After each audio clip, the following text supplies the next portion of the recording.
Hey, what's up, y'all? Having a blessed day today. I just want to get a really quick word of you, if y'all don't mind listening. And one of my favorite scriptures to preach about is Matthew 5:27, which says, "If your right eye causes you to sin, tear it out and throw it away, for it is better to lose this member and go to heaven than to have this member and go to hell with it," is basically what the scripture says. It's not word for word, but that's basically what it says. And the point of that is to get rid of the things that lead you or cause you or allow you to sin.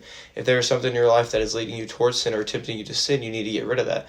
It is one of my favorite messages to preach, but I kind of thought about it, I reflected on it, and I realized that I've really been struggling on actually acting out this message. I have not been doing this myself. I've been like the man in the mirror who looks at himself and forgets about how he looks. I've been looking at this message, this scripture, so often and just not applying it to my own life. I haven't been getting rid of the things that lead me to sin. I haven't been getting rid of the things that cause me to sin or allow me to sin. And that's just a self-reflecting moment I wanted to share to you guys, that this scripture is so important, because if we're not taking action towards the things that are leading us to sin, we can ask God to give us a way out, but if we don't take that way out, then we're never going to be able to get through this without Him.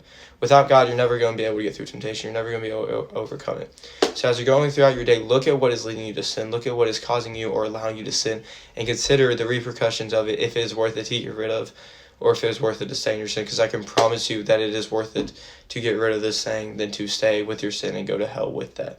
However, do not think about cutting off your sin over growing your relationship with God.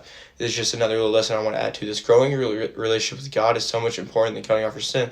However, in order to grow your relationship with God, you have to cut off your sin. So while you're trying to get through a sin and while you're trying to get through a battle, don't focus on cutting off your sin. Focus on growing closer to God. And I promise you, your temptations will get so much easier.